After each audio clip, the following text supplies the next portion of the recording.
Hey, this is Oteil Burbridge, and you are watching Time to Connect.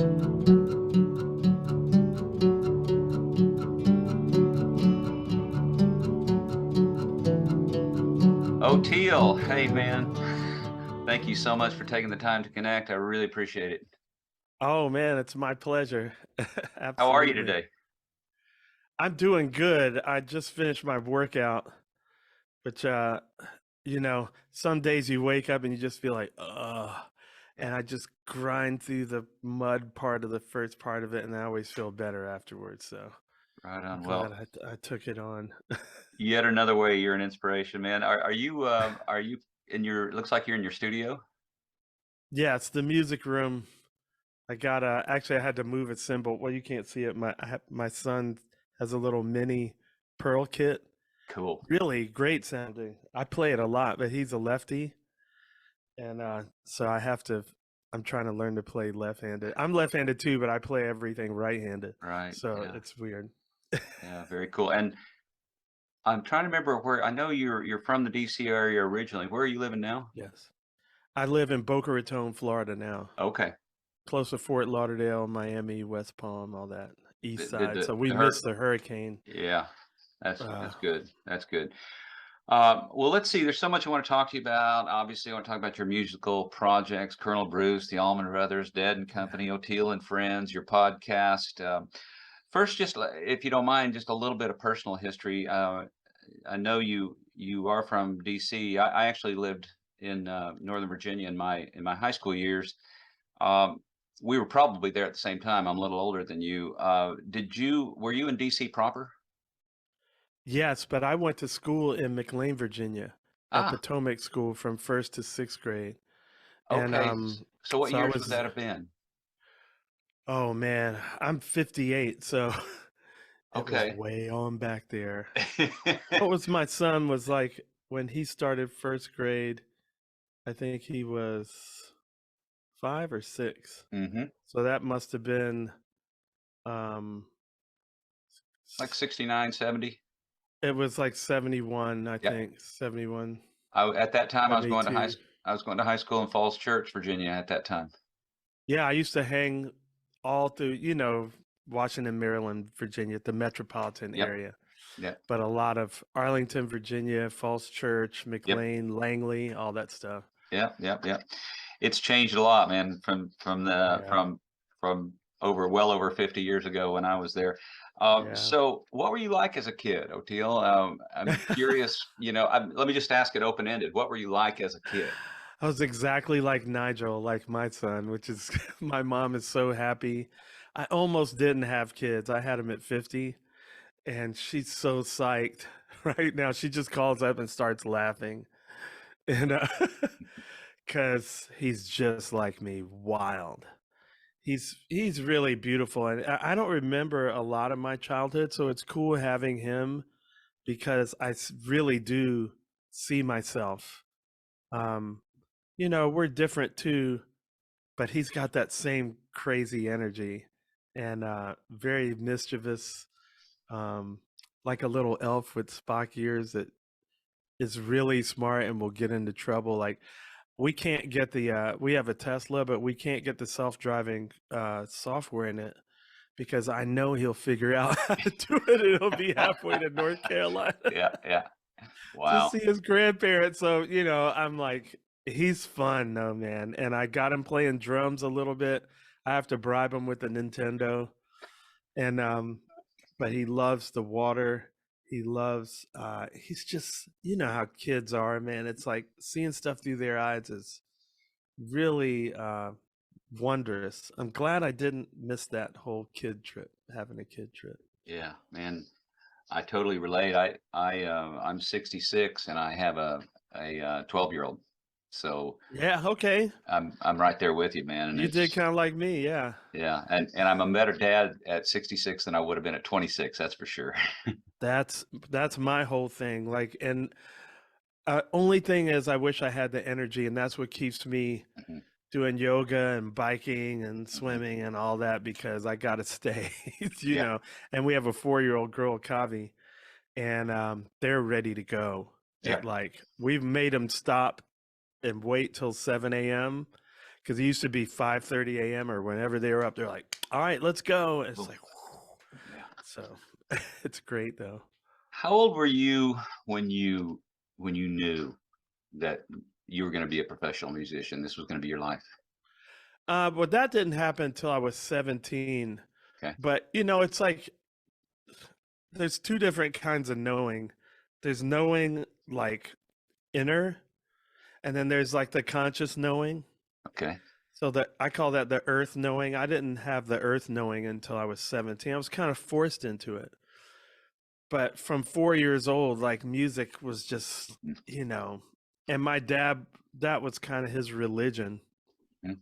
And so I've always heard it. My mom put headphones on her stomach when she was pregnant with us. Mhm. So I was hearing it before I was actually out in the world, probably before I had eardrums, but it still vibrates your cells, you know. So, and I knew, they knew, me and Kofi, I don't, whether people believe in past lives or not, like it just seems like it came too easy to both of us, Mhm. you know. Yeah. And he had perfect pitch. They figured that out at 7. Yeah.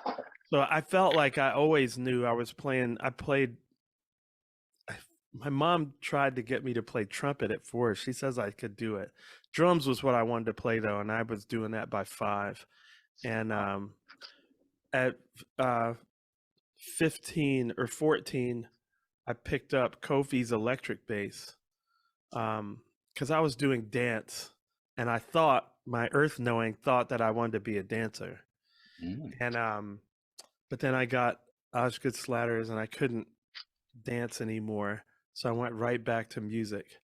But I picked up Kofi's bass instead of going back to drums, and that was at 15. I think 16 it really started to, like, I started to dig in. I knew a lot about rhythm, but I didn't know the harmony part as well. We all played piano and violin like Suzuki is really young, 5 and up, you know. Um, but I hadn't figured out, you know, I was playing jazz on drums, and a little bit of funk, a little bit of fusion Mhm. stuff. You know, I got into Lenny White was one of Yeah. my dudes, man. And Yep. when my brother turned me on to Romantic Warrior with Man. Lenny and Stanley Clark, I just I was know. like, Lenny, Lenny, Lenny. I love Yeah. Cobham. I love all Yep. Elvin was my favorite. Okay. Just of all, the biggest hero of all, I would probably say Elvin. Just the way he made me feel emotionally. Mhm. And but on bass, I had to start figuring out harmony. And fortunately, my brother was a harmonic genius. He had perfect pitch, and he was a flute player, but he really wanted to play keyboards. And he loved George Duke and Herbie and Mhm. Chick and Zaunel and Jan Hammer and all Mhm. the guys. You know, Yeah. that was his thing. And he also loved Stevie Wonder Yeah. and Earth, Wind, and Fire, which is what he used to show me jazz harmony. He used Gotcha. Stevie Wonder and Earth, Wind, and Fire because they're doing these moves, but you know, it's like the bass player's not walking, and the keyboard, there's parts. So you can hear the harmony. Like when you're listening to straight ahead jazz, um, like in the solo part, you have to really know the song and hear all the chord changes going by because the bass player's just walking, the piano player's you know, Yeah. they're all painting. It's like that, it sounds like nonsense to most people because they can't maintain hearing those changes in their head. Yeah. But with Stevie and Earth, Wind, and Fire, it's like all blocked out and Yep. super rhythmic. I mean, the rhythmically just rich, Right.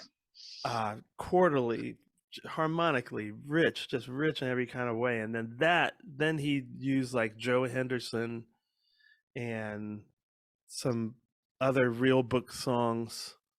You know, some of the more simpler jazz tunes like So What, or you know, Mhm. to help me go. And but figuring out how to walk the bass, I had to do that on my own, and that actually was I can thank Joe Pass for that because my dad forced us to come in. I guess Joe Pass was on TV. He's like, you need to come watch this because this is back when once you missed it, you missed it. Yeah, right, In the that's right. Stone Yeah, Age, right? It's yeah, like, kids, come here. yeah. And Joe Pass actually he was playing solo, and he was walking the bass, um, playing the chords and the melody at the same time. And I was like, I think I get it, because like I saw how it all Gotcha, fit together. gotcha. And I ran back. I didn't even finish, I don't think, the video. And I ran back and started trying to like walk the bass. So thanks, Joe, Wow. for that. And Yeah, you know, that's super cool, man. but And music was always there. And at 17, I went to see Weather Report at Constitution Hall, mhm, and it was Jocko. yeah, I should say Joe, Wayne, right. uh, Peter Erskine, Jocko, Robert Thomas Jr. That band, Yeah, I just had a moment. I had one of those moments, and I was like, this is it. Like, screw everything else. It was just like having a vision. And I came home, I told my parents, I was like, I'm sure. Because it's kind of a messed up thing to have to decide your whole future at 17 years old. yeah, yeah. But you know, we all had to do it, and I guess the founding fathers were like 23 or something when they were just doing it. You know, whatever. It's all relative, but I felt like it was a lot of pressure, and thankfully, the mystical forces, put me there that night, and I had that vision, and then I was sure from there, and I just started intentionally. I was already practicing a lot, but after that, it was just like, forget about it. Yeah. You know? Well, man, a lot of people could have gone the other way. They could have been so in awe of that. They could have said, I don't think I can ever do that. Well, And I actually, did feel that way. did you? Yeah. Yeah, but here was my mindset. I was like, if I could hit even a quarter of that, Gotcha. it would be worth it. Yeah. I had that literal thought. If I could reach even a quarter of what they just did, it would be worth it to just put all my eggs in that basket. And I never, and still don't feel that I've hit it. I still don't feel I've gotten anywhere close, honestly. I put my brother in those musicians, I call them, from the age of heroes. Mm. And there's not a lot of them in my book nowadays, like Eric Lewis, who's just a freak. Mhm. Mhm. I mean, they're to me are like, I just had Christian McBride on my podcast, and I love you that know, episode. Yeah. yeah, they're out there. There's Yeah. a Nicholas Payton. There's some heavy cats out there, but Gerald Clayton. yeah, that from that time, I was like, oh, I don't know if I'll ever hit that Jocko, Herbie, Yeah. that Wayne Shorter, like, Yeah. Yeah. never gonna be as good as Wayne Shorter. Did you ever hear that story about when Jocko stopped Wayne and um, Joe and said, "Hey, I'm going to be your new bass player"? I had heard that. You had, and did you hear what happened to Alfonso Johnson? He was playing bass for him at the time, and he I guess they were all in a hotel or something, and he wandered down the hall and he heard, I guess Jocko was playing that first record of his where he did Donnelly and everything, and I may not be remembered exactly, but I get the main point. He poked his head in the room and he saw Jocko and he saw them listening to that and he realized that was Jocko and he said, "Well, I'm out. I need a new gig." And then he went on to like play with Santana and everybody, I think he went straight from there to George Duke, actually. Yeah. Yeah, the funny thing is, the reason I don't play fretless is because, at that time, everybody was copying Jocko, right? But when I played fretless, I got a fretless, I sounded exactly like Alfonso Johnson, no matter what I did.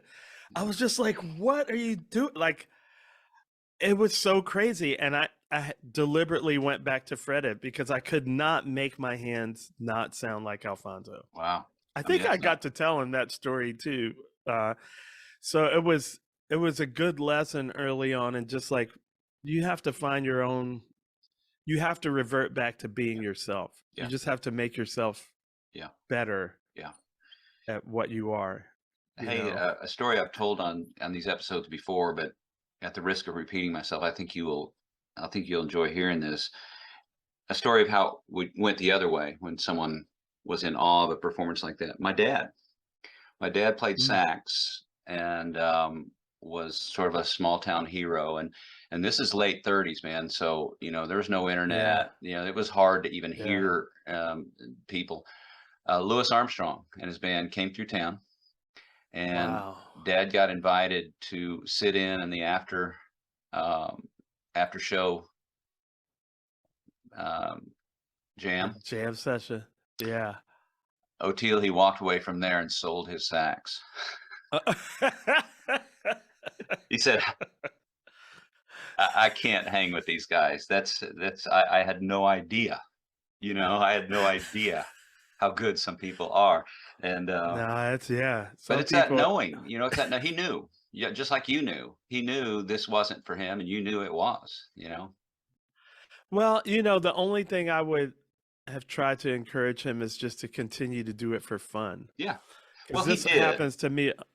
Good, good. I'm glad because, my dad did the same thing. My dad was born in 31 in Bronx, New York. So he literally saw bebop get created Yeah. and saw Yeah. all the cats Yeah. live Yeah. when it was happening Yeah. and knew some of the people.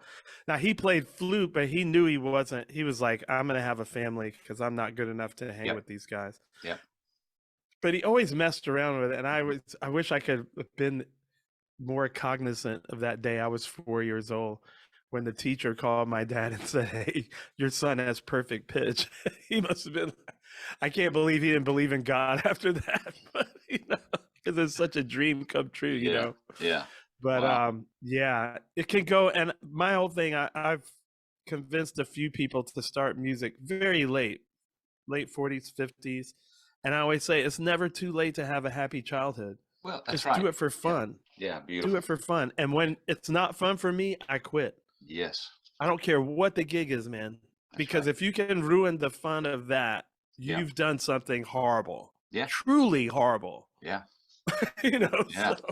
Yeah. Right on. it's just good. Music is just good, It is, man. It is.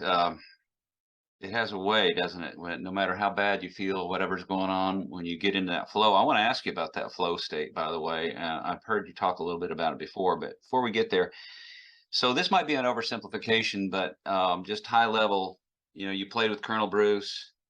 That led to the Allman Brothers Band. That led to Dead and Company. And I know I'm oversimplifying, but that's basically kind of big picture, right?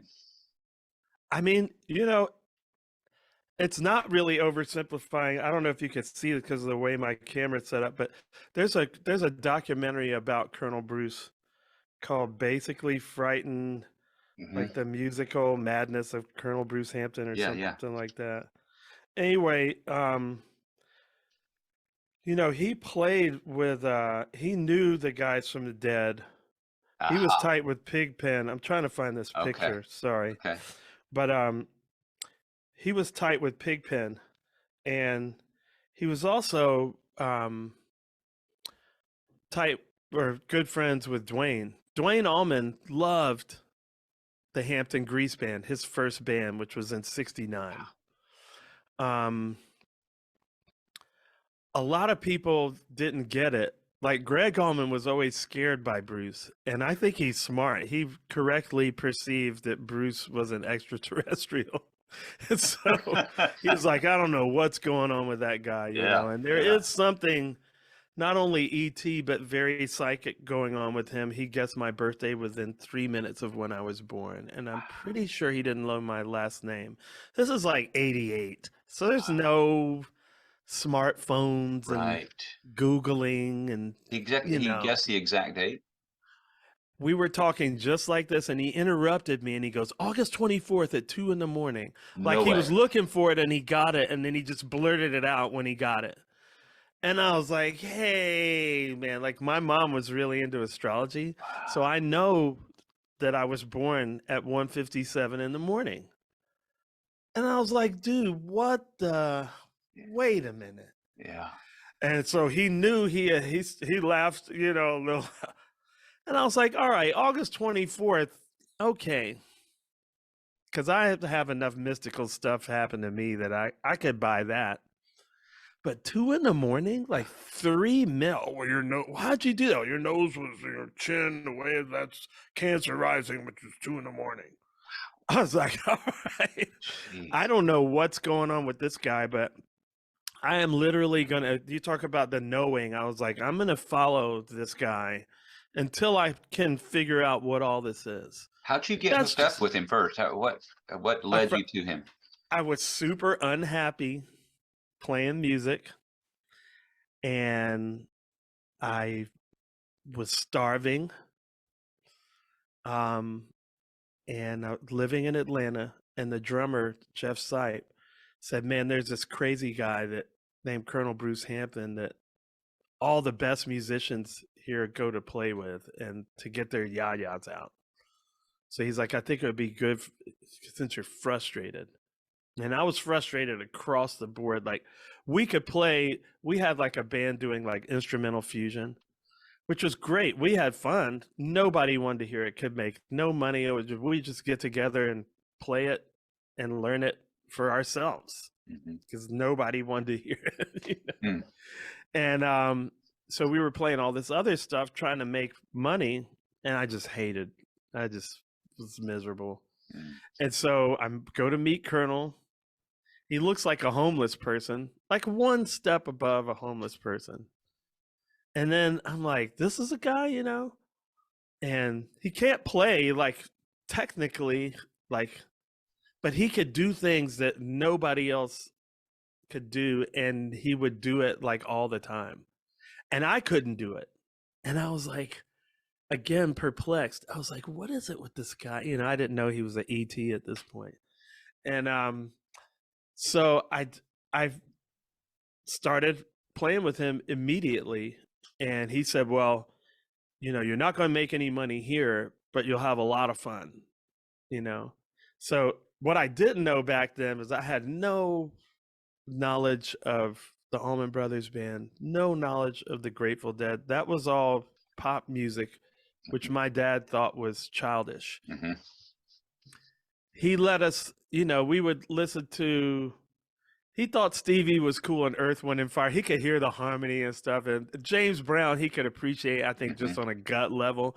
But in general, he thought all that stuff was down here, and jazz and classical Indian and other stuff was up here. So I didn't have anything. I have one rock record that was Hendrix, Axis Bold as Love. I think I might have bought one Santana record. What's that orange and black one? Or maybe somebody gave it. Maybe my brother got it. Abraxas, right? Yeah. But anyway, knew nothing about the Grateful Dead, knew nothing about Allman Brothers, but Dwayne got the Colonel his first record deal on Capricorn Records. Wow. And then Phil sold that to Columbia Records, to Clive Davis. Now, anyone that wants to know what the quintessential Colonel Bruce Hampton is, to me, it's not what I did with him, the Aquarium Rescue Unit. It's the Hampton Grease Band from '69, double album. It's called Music to Eat, the Hampton Grease Band. Now, those guys, none of them did drugs, but they came up in '69 and it was so psychedelic. That was when everybody else was doing acid. And so it made sense to them. And so here's a poster. I found this when I rewatched the documentary. This is Grateful Dead, Hampton Grease Band, and Allman Brothers Band play together at a sports arena in Atlanta. What year Now, was that was, it had to be '69, I would think. Let me see if the date's on here. Sunday, May 10th. It doesn't say the year, but I'm going to guess '69, 70, 71 at the latest, right? Dwayne passed in '71, I think. Yeah, so it's probably, I think this was '69. Yeah. Because the Grateful Dead had been together for that was their 5th year together. I think or 4th, they started in '65. So, but also the bass player in that band, in Hampton Grease Band, Mike Holbrook, his birthday's August 24th. Wow. And every bass player that Bruce had was a Virgo forever, right? Like me. Just a little crazy, you know, these little crazy coincidences, you know, once there's like 80 billion of them, it's like, are they really coincidences? So now I can look back and see what you're saying is kind of the long and short of it. There's this whole tie between the Colonel, Allman Brothers, and the Grateful Dead, personally and professionally and cosmically, because if I hadn't got that gig with the Colonel, I wouldn't have learned about all the stuff that I was missing, which was Delta blues, Chicago blues, bluegrass, country, really old gospel, folk music, all the folk musics. That's which my dad thought was down here because, it was kind of he came up in that time where black people were, it's supposed to be only 3/5 of a person or whatever. They weren't. And he was like, so what was intellectually the highest was what he was most concerned with. But, in any black or African tradition, you're not going to get the emotional, the soul part, the groove part. That's never going to go out of it, which is where that folk element still resides in these high intellectual musics like swing, straight ahead jazz, for lack of a better term, but I needed those parts or else I wouldn't have been ready for the Allman Brothers gig when it came. And I wouldn't have been ready for the Grateful Dead thing when it came. And Colonel Bruce also helped me understand what I previously thought of as avant-garde music, but now I think a lot of these people are ETs. That's a label like jazz, which some people are proud of, and I'm not trying to denigrate those who carry that flag and paid in blood, sweat, and tears for doing it. It's just that when there's something about, like, I remember one day listening to Sun Ra, and I went, oh, I hear Pinetop Perkins in there. I hear the old Delta blues where they met. It's like Charlie Christian and T-Bone Walker had the same teacher. Boom. This is where they meet. Barney Kessel played with T-Bone Walker, and Pharoah Sanders played with Bobby Blue Bland, and George Coleman played with Muddy Waters. And I didn't know this until I met the Colonel, that they too, these giants, these intellectual giants, had that tie back to the folk root. And so now I'm like, I had to meet the Colonel because I thought I was going to be a fusion musician, but the Force said, no, you're going to take a hard left. You're going to meet the Colonel and you're going to play with the Allman Brothers and the Grateful Dead, two bands who you know nothing about, but this is going to be your life and your legacy but I know to go when the left comes, just go. I'm left-handed. We go left. Cool. Left is right to me. So, and that's why I ended up following the Colonel. So I look back and that's like, it is that. The Colonel, Allman Brothers Band, Grateful Dead, that's my life. And there's plenty of other things, but those are sort of highlights. And man, what an incredible thing that Jerry and Bobby and Pig and those guys started so long ago. I got to tell you, I got to do a little shout out here to my nephews. And of course they call me Uncle John, and there's some good, Uncle John's Band. There's some good jokes there, but Dan and Connor Loftus, my nephews, they knew that the first Dead show I saw was that show at RFK in '73 with the Allman Brothers and the Dead. So you were I was there. Yeah. I was there. It blew my mind, man. I was 16 years old, and bet. there are people walking naked around. And, I mean, it was almost like it was on. It was crazy. It was almost like they tried to create Woodstock inside of a stadium, which it was really confusing to a 16-year-old kid, but I knew, man, I was in the presence of something pretty amazing. But that was the first show I saw, and they knew that. But they also knew it had been years since I'd seen the Dead. And so last year they called me and they said, Uncle John, we bought you a ticket for the St. Louis show, Dead and Company St. Louis show. You're coming up nice. and you're going with us. And I did. And it was, man, it was so cool. It was so fantastic. And man, I loved it when you sang. Those were the cool moments. I wanted to ask you, which one of those songs is your favorite to sing? Man, I can't even pick a favorite. Like, I'm doing an album of Garcia Hunter ballads. Are you? It's Oh, just cool. all ballads. It'll be in Iceland this December, which is crazy because there's going to be people are like they know I live in South Florida. I hate the cold. Like it's going to be super cold and almost no sunlight. But um the aurora borealis is going to be going nuts. Mhm, And mhm. I'm doing an album of all ballads. And I believe in UFOs.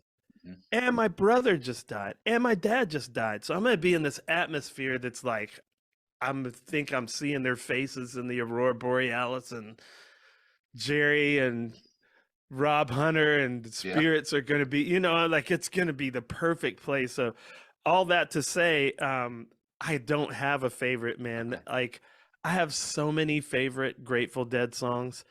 I have so many favorite just Grateful Dead ballads. Uh-huh.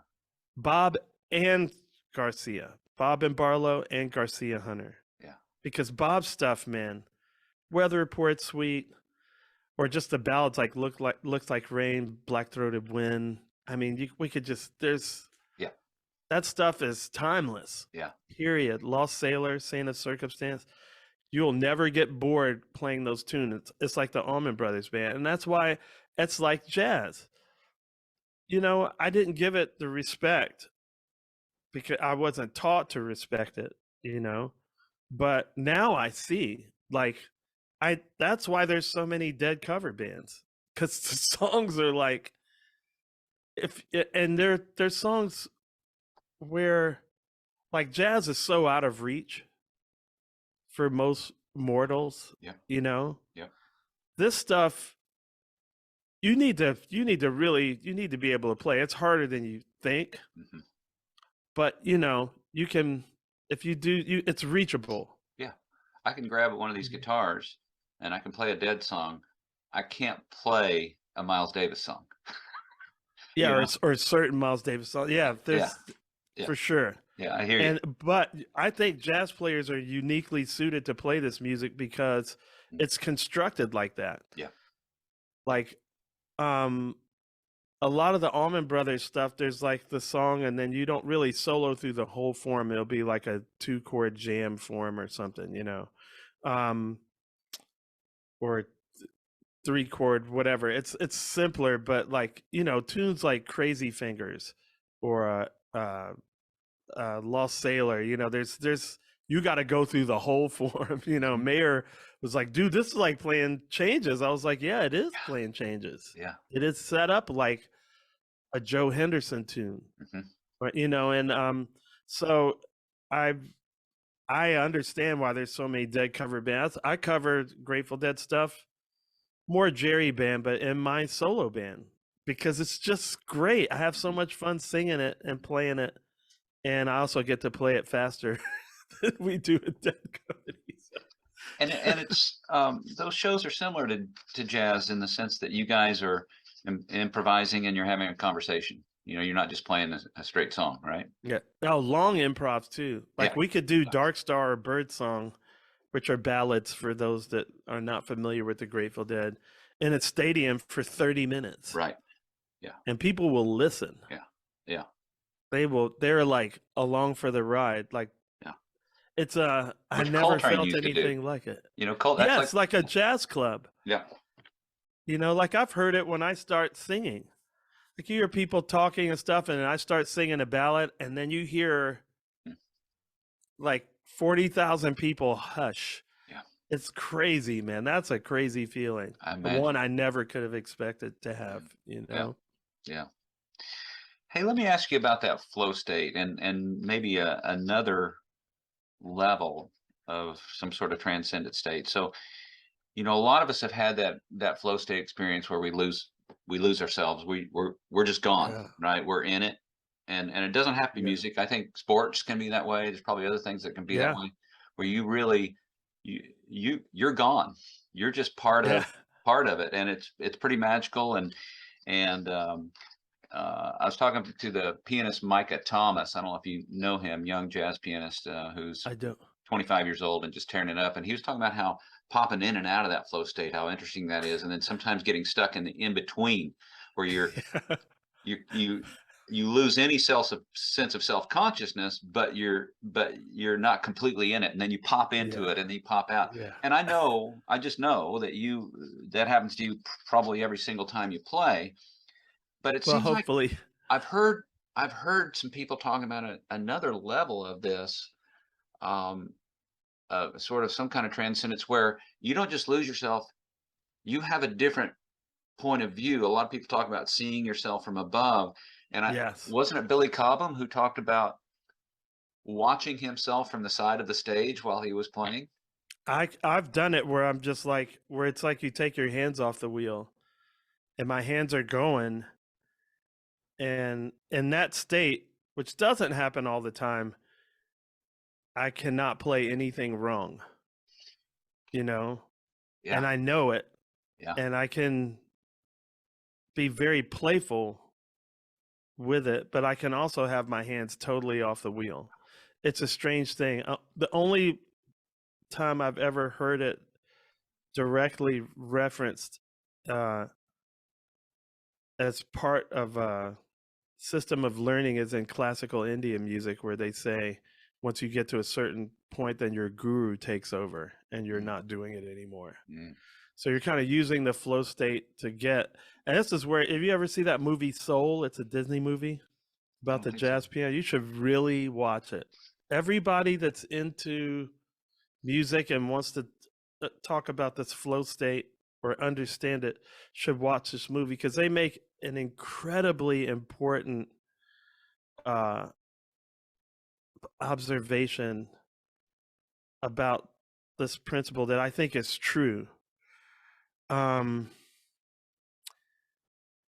I don't know how to talk about the movie. Talks about spirits being on the other side of this plane, and there's one spirit that doesn't want to come back, but they have to come back to here, and they're like, no, I don't want to do all that stuff, I like it on this side, and it talks about the contact we can make between the two sides, and the flow state in this story to me is like a hallway that joins the other side to this side. Mhm, So when we get in this hallway, we're like, I can tell it's over there, and mhm. all your hair is standing up and the magical thing is happening, right? And they use this jazz musician, I think it's John Batiste, actually playing the piano in it. And he gets in this flow state when he's playing, but it's not enough.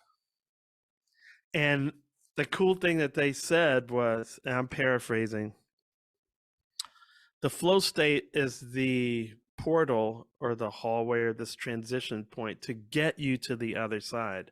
But you're getting stuck in the hallway in the flow state. Ah, And that's not the objective. The objective is wow. to go all the way to the other side. So this is just a tool. Like you could meditate and you could just sit there and let all this fall away and get to the other side. And that's another form of flow state. Yeah. I think it's just more of a passive. This is like an active one where it's like passive meditations and active meditations. You could do folding clothes is a meditation to me now. Practice is a meditation. The groove, any kind of groove, you get into a trance. Those are like trance is like active meditations. Mhm. People could do it with sex, with tantra, but there's also the passive way to do it. Colonel Bruce talked about this a lot. He wanted us to be able to play this. He called it platorum.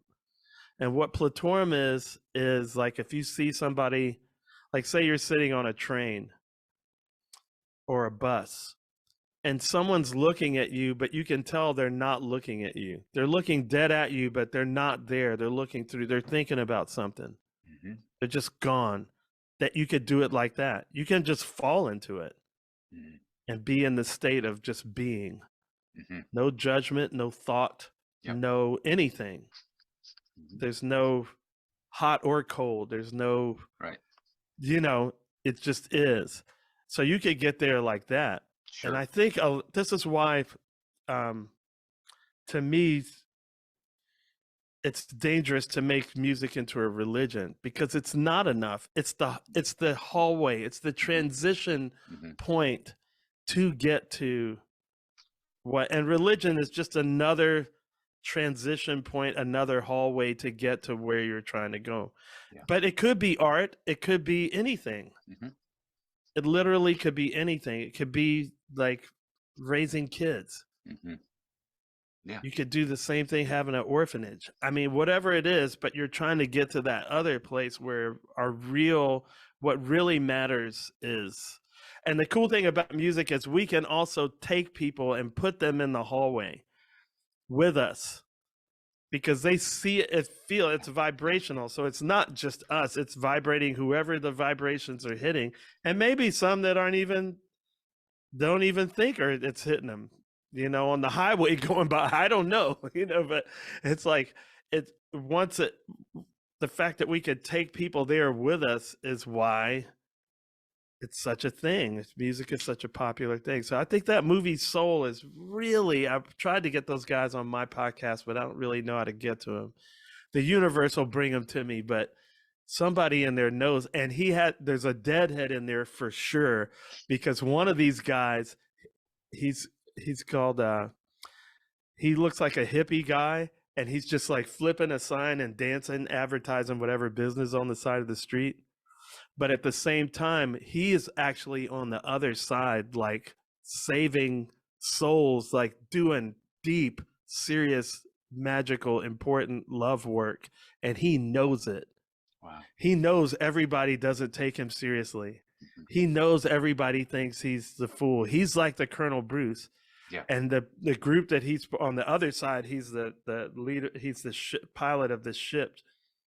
And they're called the Mystics Without Borders. I was like, damn, that's Colonel Bruce, man. Mystics Without Borders. Dude, this movie's heavy, man. Yeah. Soul is not playing around, dude. That movie deals with everything. I love it. I'll definitely check that out. Hey, let's talk about your podcast for a minute. Sure. I'm really enjoying it. You and your Thank buddy you. Mike are just really, you're having a blast. Now you're up to like 115 episodes or something like that. Something like that, yeah. We crossed 100. That's where I quit. Did that surprise you? When you started off, did you think about it at all, or did you think it would last that long, or did you even think? Yeah, I did. When we started a podcast, I've always been looking at the long, like to me, like I wish our numbers were bigger and stuff, but I'm looking 10 years down the road. And I know in 10 years, it's going to be kicking. We just got to keep doing. We've had such fantastic luck, which I totally don't believe in, getting guests. Yeah. Oh, amazing guests. People that are like, I can't believe we got this, like Paul Stamets or Alex and Allison Gray. Peter Coyote. Man. Like some of the obscure ones, like ones that nobody would even know, like Jeffrey Mishlove and Stefan A. Schwartz and James Fox, all my UFO, paranormal, mystical, because I dream into the future. I've done it since I was a kid. My mom is like super psychic, man. She's super in touch, close with the other side. So I grew up with it. So when I met Colonel Bruce, I was like, okay, but man, these cats, like James Fox, he did the best UFO documentary ever. He did the 3 best ever done. But this last one, The Phenomena, is amazing. His new one's out right now. I couldn't believe how did I get these people, And it happened mystically a lot, especially with James Fox. With all of them, really, but it's just like, it's such a treat to like have your own TV show. Yeah. And just sit there and think like, who could we get? And we have no idea how we're going to get to him. Right. And of course, I don't give a shit about, or I'm sorry, I should cut. I don't give a crap about most of the famous people unless it was like, Verdine White, Philip Bailey, like some of the guys that I know have the mystical thing going. And we do try to get them. I'm working on Verdine White right now, the bassist with Earth, Wind, Fire.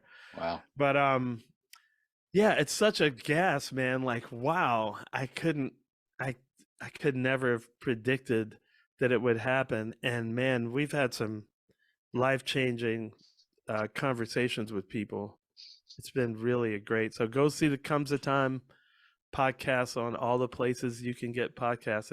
It's pretty cool. Oh, it's amazing. And one I just listened to the other day was the Christian McBride episode, Yeah. and I love that. I mean, it's such a great example of the variety of people that you're getting on there. And man, I love that story he told about you playing at the Jaco tribute. That was so That was so crazy. cool. Because when I first met him, he had me on his radio show one time, and you know, this is the guy. He's like one of those Philly guys. Like Philly guys are just Yeah, yeah.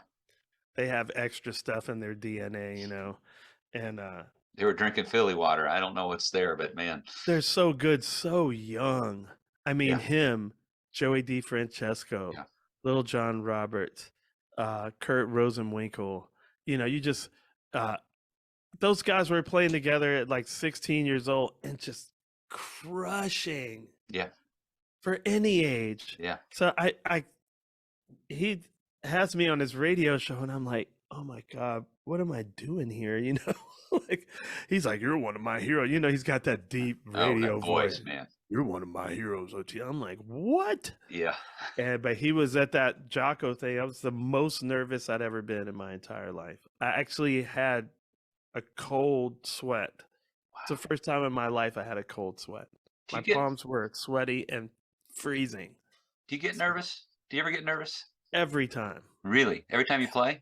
It's excruciating. Really? I wish people could hop in my body for just 15 seconds and they would be like, that's how you feel before you have to go on? How It's quickly does like, that dissipate? Is it like first note or halfway through the first song? it has to be heat, real heat generated. And once me and the drummer once we get in that flow state and get some heat generated, then I'm in the moment and not thinking, Yeah. you know, that's all it is just, you know, anxiety, Mm, expectations. What somebody said, right. expectations are just premeditated resentments. Right.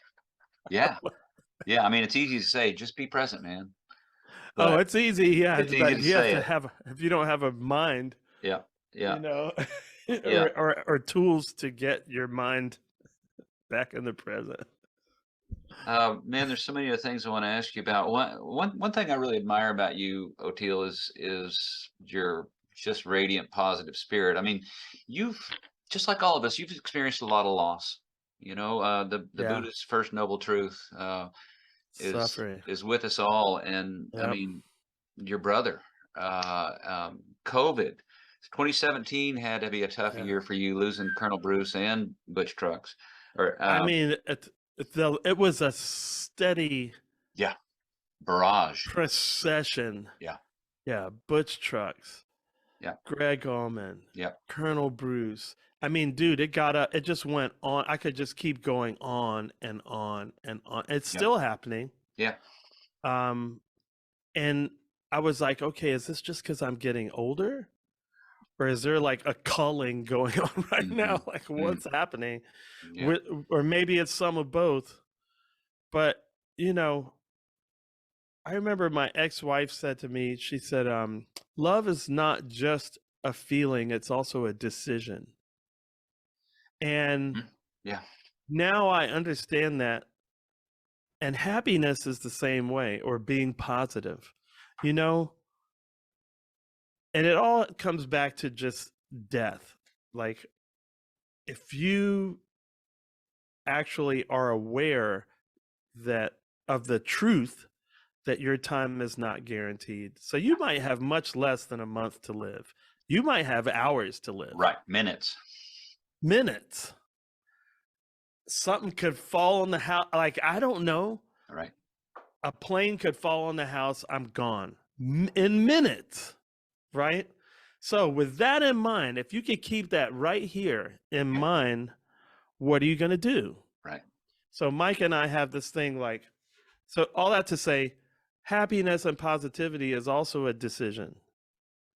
People are like, how are you always so happy when you come to play? Well, it's not true all the time. Sometimes I get defeated. Yeah. In fact, I got defeated for long periods of time, like year before last, because my back was hurting so bad. Mm. And I had let it go on too long. And so anything else that happened that was negative made my back hurt even worse. Mm-hmm. And it just like, so then I sorted my back out. I got the MRI. I'm not doing surgery. I'm going to do this yoga and isometrics. And I'm like, get it back. I got, the universe brought me a 6-string bass that weighs less than half, or weighs half of what my other ones do. And now I'm like, I'm back. Then every show is just like, bam, bam, bam, Yeah. bam. You know, we're just, you caught us at a great time, right? Yeah. I also saw the Houston show, by the way, and on that tour. All of them were good. Like, And and I knew they were all going to be good unless the forces worked against us. But if you come into it meaning to have a good time, meaning to be positive, it'll happen. yeah. Oh yeah. You know, and so if That's you a keep decision that, too. Yeah. well, and a decision that you can make based on an actual truth that your time is not guaranteed. Yeah. I shouldn't have let it go on that long the year before. But, you know, life was happening the way it was happening, pandemic, whatever, the struggle. I got 2 really young kids, 4 and 7, blah, blah, blah, blah. Right. I lost that battle for a year. Yeah. But I got it back. And now, so you just have to be intentional about it. So Mike and I, my podcast partner, Mike Finoia, who's a stand-up comedian, we have this thing now called 6 months. So if you only had 6 months to live, what would you do? Yeah. Would you quit that job or would you stay in it? Yeah. Would you quit that relationship or would you stay in it? Would you pick up that instrument? What would you do if you had 6 months to live? Yeah. Right. So now it just makes making decisions easier. It's like, man, I got 6 months to live. I ain't wasting my time with that. Right. You know, it makes a lot of no's come right up. Right. And I like the 6 months thing, because if you said, it's not practical to say if you have a week to live, you have 2 days to live, because you can't live that way. But if you have 6 months, that's enough time where you can say, okay, what would I do? Yeah. Because we struggle with that. Like, what's the time period? Mm-hmm. Well, if it's 2 years, I might still stay in that shitty job because it's like, well, I got to make money. Yeah. You know what I mean? It's like, but if it's 6 months, like, I don't give a shit, you know. Yeah, like, I'm out of here. Yeah. It's just, so we tinkered with it, and maybe it'll change, but right now it's like, and then there's that movie that I think Mike told me to watch it, Don't Look Up, where these people see that there's an asteroid coming and it's like 12 kilometers and they're like, oh my God, we've got 6 months to live. I was like, now what are we going to do? Yeah, that was a frightening movie, in the sense that if it's even 10% true about the capability of people denying what's happening, that's pretty scary. Well, I just started it. I'm only 15 minutes into it. Okay. I think I'm only up to where they first discovered it. Yeah. But I have that wouldn't surprise me at all. Yeah. You know, people are just, like Son Ross said, we went to see him at the Cotton Club and he goes, y'all sure look good tonight. How long you been dead? And then he points to Marshall Allen, who sticks the microphone in the bell of his horn, just opens the gates of heaven or hell, whatever you want to. And like all these people got up and walked out. Wow. And Colonel Bruce goes, all these suit and tie MFers getting up out of here like it's a fire drill. Son Ra wanted to clear out all the dead people that came expecting a nice concert, and you know, he's like, "No, man, we're gonna release forces tonight. Wow, like we're doing something other than a concert." Yeah, he wasn't fooling around. No, man, he got him out of there in the first 60 seconds. He cleared them out. I was like, "Yeah, that was badass." Oteil, man, thank you so much for doing this today. Can we take a few more minutes and maybe just do some rapid fire questions? Yeah, absolutely, dude. Just see what pops in your head. What pisses you off? Oh, what pisses me off? My kids. No, I'm just kidding. Sometimes, you know, they're so adorable. Yeah. what pisses me off? Bullies. Yeah. Whether it be governments, all the Yeah. macro to micro. Yeah. And it's good for me because my wife and my kids have shown me how I bully them, and man, it's like, whoa. Yeah. It's so humbling. Yeah. Having kids is such a great teacher. So yeah, I say that fully claiming Hmm. that I have that same capacity to do it, but I Yeah. really don't like it. That's why Yeah. I love underdogs so much. I want the underdog to win. Um, what words come to mind when you hear the name Bob Dylan? Mm,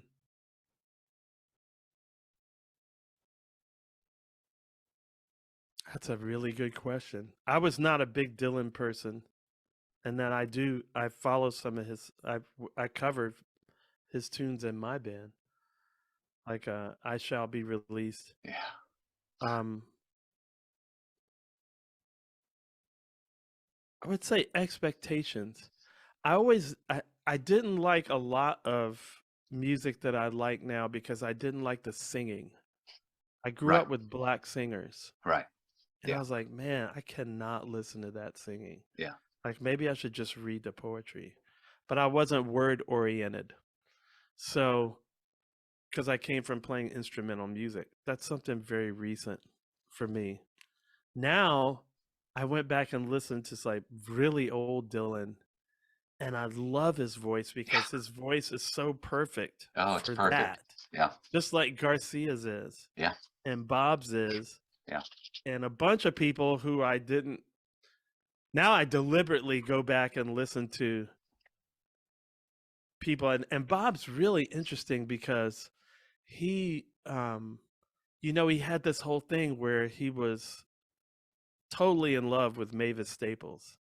And I think he asked her to marry him. Yeah. That's right. Yeah. And he even became a Christian for a while, I think. Hmm. Um, so that's why I'd say like expectation, like my view of him has changed like so drastically as I've gotten older than what it was from being young. Yeah. And now I see like my podcast partner Mike, he was like, "Man, I learned so much history. Like I didn't know stuff about the civil rights movement really, but from Bob Dylan Yeah. songs." Yeah. Which is the job of a bard is to be that reflection Hmm. of society. Hmm. And that's why governments when they become fascist, that's the first thing they do is kill all the poets and or Mm. lock them up and torture them or get rid of these guys first, Yeah. because they're just going to hold up the mirror to society and go, hey, this is messed up. Yeah. The emperor has no clothes. It's like you got to shut those guys up. Yeah. Hey, what is your talk for just a moment, if you will, about unless I'm wrong, I think you have one of your passions is mental health. Something that's Oh really yeah, it's a big thing. can you talk just for a moment about that? Yeah, well, mine was so bad for so long, Gotcha. um, and you know, I started drinking hard because of stage fright, and vodka removed it, and I felt like I was Mm. Superman. Yeah. And that's fine when you're young, and I could play really drunk. And I've had employers tell me I have not seen someone drink like you do and Wow. play a gig that good, which was bad Yeah. because I was like, well, there's no downside, Right. you know. And you got to do it. Um, and then at 28, I was like, I thought maybe it might have interfered with my playing. I wasn't sure, so I moderated it down, but it didn't solve all the other stuff. Like I was so miserable, man, when I had the Allman Brothers gig. I guess it was right 2000. My first marriage was just in ruins, and I had plenty of money, plenty of time. I had a place in New York, a place back home where I was living, and just miserable, Mm.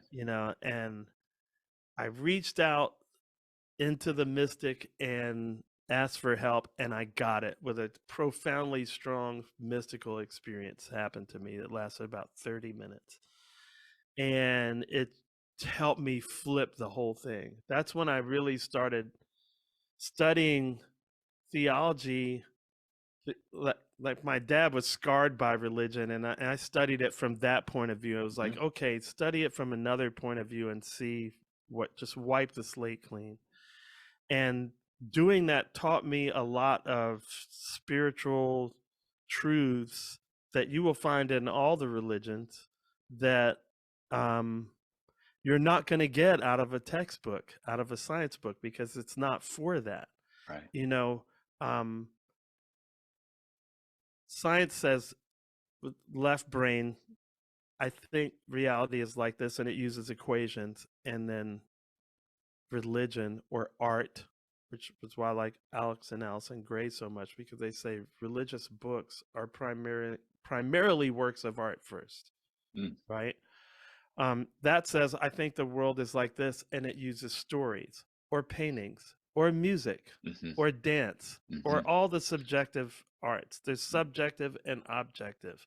If we only deal with objective, this part is going to wither and suffer, and it's going to take everything down with it. We have to address our spirits. So mental health is not just about your brain. It's about your mind and your spirit and your soul and whatever these things. Like, I don't know, where do you draw the lines with what, is like, is it an angel or is it an alien? I don't know. It could be the same thing, Yeah. So I like the forest. I love that that image of the forest, that Star Wars uses. And so we have to deal with that. And that's how I come at mental health, because my mental health was, I don't want to say fixed, but I've learned to repair it, and I'm still repairing it daily. Like you have to do with any garden, or like if there's a dam, like you got a bridge, you got to do repairs. There's constant little repairs that have to be going. You got to pull these weeds. You got to water this. This gets too much sunlight. This gets not enough. We got to move it around. That's the whole thing. So that's how I approach it. And that's how we approach it on the podcast. Yes, I will go see a psychologist or a psychotherapist or whatever. Also, someone coming from textbooks. But when you're in psychology, the science of psychology, you have to be in a mystical part of it. You just don't have a choice. That's why Jung and all these, like, it's just there, consciousness itself. Right. That's my whole thing with with the super, with anyone who believes in scientism or materialism. It's like, well, what does the word science means? It means to know. Right? The Greek word. So what is it that's doing the knowing? You cannot quantify that scientifically. So if you're a scientismist, you're screwed. Yeah. Because you can't quantify the thing that knows. Yeah. You can't even explain consciousness. Yeah. You can't. So how do you just and I would always say this to the drummer for the Allman Brothers Band, Butch Trucks. We had like a 15-year debate about this. He said he didn't believe in anything mystical. I was like, but you're a millionaire because of it. Yeah. Like, what do you do? Scientifically speaking, what are you doing? You're making sound waves. Why would that mean anything to anyone? Yeah. Right? What's the meaning part? What's the magic? That's where the magic is. It's our consciousness. So we have to take care of that consciousness. And all these religions tell you, even the ones that don't believe in God, like Buddhism, but they'll tell you, man, if you don't take care of that consciousness, here's what's going to happen. Yeah. And it does happen every time. 2 + 2 = 4. Like, and that's why that guy, Stefan A. Schwartz, that we had on the podcast, he said religions are scientific protocols. I was like, damn. He said, if you do these A, B, C, D, E, He said that's why they keep getting results. And that's why they'll never go away. They Wow. can be corrupted. Anything can be corrupted. Music can be corrupted. Yeah. Economics, religion, everything. No matter what we do, we can corrupt it. We can make it bad. Philanthropy, philanthrocapitalism. Like, wow. Yeah. We're gonna help Haiti, but not really. Right. You know, like, yeah. We're gonna get rich helping. You know. Like, unfortunately, we're very good at corrupting things. That's for sure. Yeah. So we just have to make. Everybody knows. I think the pandemic was a gift to everybody because it showed them, like, hey, yeah, you know, I really do hate that job. Like, hey, my time is worth more than I realize. Now that I have some of my time back, I'm actually realizing who I am. Yeah. Like, do I really want to get back on that hamster wheel? Right. I got off the hamster wheel at 17. I was scared of traffic and getting in traffic twice a day for a job you hate for like 30 some years. I was like, I can't do that. I was terrified of that. I was like, I'll do anything to not do that. I don't care. I can't do it, you know. But a lot of people have gone on, and no wonder you have a midlife crisis. Yeah. That's when death comes. You're like, oh, wait a minute. Yeah. This thing is more than half over. And right. I need to, whoa. So I say, have your midlife crisis like when you're a teenager. Get Amen. off the hamster wheel, man. Take care of that mental health. Do what inspires you. My mom always said, you better choose a job that makes you happy because you're going to spend so much of your life doing it. Yeah. And hers was being a nurse. And the wonders of the medical world never got old. And so that's why I chose music. I was like, if whether I make money or not, I can be happy. I'll be happy, poor or rich. Well, there's a whole lot of us who are glad you did, man. That's for sure. Hey, I wish everybody would. I got two more questions for you, and we're gonna jump in the deep end for this one. And we've already been there, but and you've talked a little bit about this, but can you crystallize a little bit? What do you have any specific concepts about what happens when we die? Oh yeah. Talk about the other side, but do you know? I mean, do you think we come back? What do you think happens? I do. I think I was here in the 20s. Just figuring that out between Colonel Bruce and my sister. She's the one that got the date 1927. Colonel Bruce said I was named Michael Cranford and I was somewhere in or around Athens, Georgia, which I spent so much time. You got to realize, growing up in New York and DC, like Athens, Georgia, to me, might as well have been Siberia, like super racist clan Siberia. Yeah. Right. It was just another. And man, when I would go there, we'd have a gig. I'd stay for a week. It just called to me. I'm pretty sure I was white. I'm pretty sure I loved or actually played bluegrass because I play banjo now. When I heard that fiddle on Bruce's album, it like took me back out of my body. Like I had vertigo, like I was falling out of my body. And it's like a 5-second clip. Just a lot of reverb. And I was just like, oh. So and I play banjo now. That's what that red guitar is, electric banjo.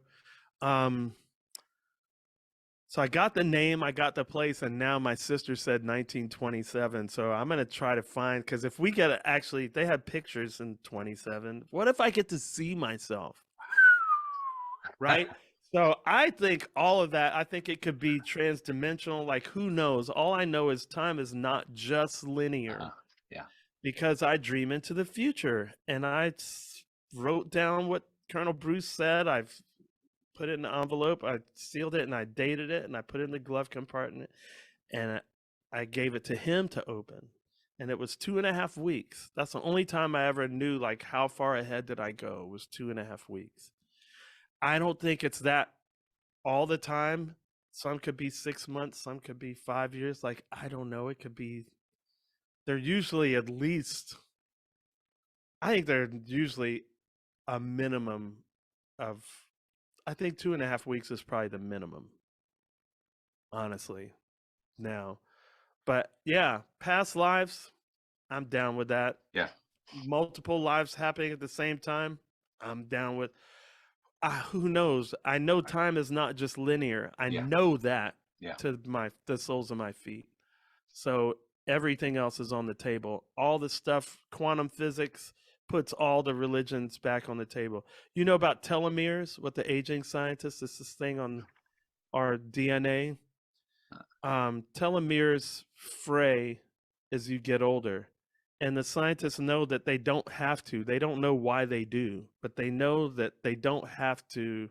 And this is where a lot of the anti-aging science is going. Okay. They've started to be able to arrest the The fraying. the fraying, the decay of the telomeres. It's like shoestrings coming loose, right? Um, and they also, I think I heard they actually reversed it a little bit with this one guy. There's some guy walking around about 4 years younger than he used Wow. to be. So it's coming soon. But when I read this, and this wasn't from my UFO podcast, this was like straight science, right? Telomeres, I believe it's Telomeres. I believe, because I had to just put it in spelled wrong and let Google tell me the right spelling. So I think that's it. But they said, yeah, you could live 200 years, 600, 1,000. Like, so now all the Bible stuff is back on the table. All the legends, not Yeah. just the Bible, but, you know, so-and-so's 800 years old. Could have been, dude. Yeah. Yeah. Could have been. And science and spirituality, they got separated by the Catholic Church, but it's coming back around. Those ancient civilizations, they were not like that. It was the priests and the scribes who were the scientists. They were the ones that built the pyramids and all these megalithic things. You know, they weren't separated. Yeah. Astrology and astronomy were not separated. Chemistry and alchemy were not separated. Physics and metaphysics were not separated. That's how they did that stuff. That's why we don't know how to do it, because you continue to separate your physics from your metaphysics. And until you do that again, you won't be able to, they can't build a pyramid now. They can't do it. So, you know, like the guy, we had the guy on that's doing the mini wall of sound. He wants to recreate the wall of sound. I said, what were some things that you learned about doing this that you didn't predict? He said, well, one of the craziest thing was that, you know, all these cabinets were stacked on top of each other and none of them are perfectly square. So they had to shim all these things, or this huge thing would fall over. So they're shimming everywhere here and there where it's like not perfect. Now think about a great pyramid where it's granite stones that weigh tons and tons and tons. They don't even know how they got them there. Yeah. They came from, like, I forget, it's 50 or 500 miles away. It's like they came from a, Yeah. they don't even know how you got. Right. Now they laser cut them perfectly.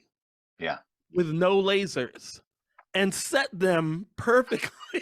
Like, you know, that's the first thing I thought of. I went right back to the Great Pyramid. I was like, oh man, these dudes were not playing around, man. But it's coming back. The physicists are figuring it out, and the scientists like Stefan A. Schwartz and all these people that work with militaries, with the Navy, the Air Force, JPL, like NASA. They know, man. They know, and they've been doing experiments. The CIA hired all these remote viewers in the 70s because the Russians were doing. They said, well, I don't know if it works or not, but we're not going to give them an edge. So they tested all these guys in Palo Alto, California, at Stanford Research Institute, where the Grateful Dead started, where MK Ultra gave acid to people, and it all went wrong. All these guys, and these guys were getting paid very well. Ingo Swann, Hella Hammett, and Stefan A. Schwartz was using it to find like ancient archaeological sites. Like he found Cleopatra's tomb, Alexander the Great's bones. He video documented all these. And these guys did all these scientific experiments at Stanford, testing psychics. Uri Geller was tested in there. All these people. So they know. They've been knowing. They've been knowing, man. They've been lying. Or they've been lies of omission. They've been covering up, and now it's all coming out. It's been coming out, but people, you know, they poo-poo, oh, you tinfoil hat, oh, woo-woo. It's like, hey, all right, whatever. I will wait patiently because it's all coming out, man, you know? Man, it's an honor to talk to you, Oteil. Sorry, I go down so It's far the okay. rabbit. It's all right, man. You're an inspiration, and I just have one more question for you before I let you Sure. go. So imagine we're at your funeral. What do you hope people say about you? It's only my kids. I don't care about anybody else. What do you And hope they Jess, say? I hope they say that he loved me so much. That's what I hope they say. He really did love me so much. And I know from my parents, especially losing my father, it really, and I knew all this before, but it really brings it up to the forefront. What he gave me that was so great. Like, he was an affectionate dad. You know, the kids at my school thought it was weird that he would kiss me. Mm, You know? mm, And they were shaking hands. Hello, father. You know, mm, we were mhm. like, what? Yeah, And so we all thought each other was weird. We all thought the other was aliens, you know. But just that, like, yeah, you know, and they stayed together for us even when things were super rough between them, you yeah. know. Like, they put us first, and that's all. I just want my kids. I saw that happen with a hero of mine who I won't name. They were interviewing his daughter, and they said, "Well, you know, what was it like to be the daughter of the great blah blah blah?" You know, and she's like, "Well, he wasn't no kind of father. Right. You know, he was never there." And she wasn't mad. She was just like, he was never there. He Yeah, was always out on the road. Like, he was yeah, never around. yeah. So you know, he was. And I thought, wow. And I was not intending it. I saw this when I was really young, and I was like, whew, I would hope never want my kids to say that about me. Right, right. So that's all I want. You know, the deal. Like, my whole first part of my life was all concerned with this other stuff, and now that I realize what's really important, Yeah, it's not about what history says or fame or leaving my mark. Where I am more aware of being a role model to people that I didn't have any intention of being. hmm, But and I started to see that even a little bit before I had kids, and someone would come up to me and say, "Man, I saw you when I was, yeah. you know, 17 years old." And I'm like, "Oh God, I was so drunk then. I hope I didn't hit on their sister or something. You know, like, I hope I didn't do something Right. just awful, you know." And so now I'm more like aware of, like, Yeah, hey, what you say does affect other people, how you live. Like, people will make a hero out of you, whether you like it or right, not. And right. now I'm a hero to my kids. So, like, but I willingly took that on. You know, I took that on premeditated. So that's the, you know, long answer. I Yeah, just want them, whatever they say, that's what I don't know what it's gonna be, but I hope it's along those lines. yeah. That's beautiful. I'm sure they will, man. And hey, thank you so much. Again, it's an honor, pleasure talking to you. And I wish you all Thank the you, best, man. Oteil. You had Bill Frisell on. I was like, oh man, when I saw the list of people you had, I was like, oh, I'm just honored you put me in that company. Oh, So man, thank I'm you. honored to have you. Thank you so much, man. Absolutely. Take care. See you later.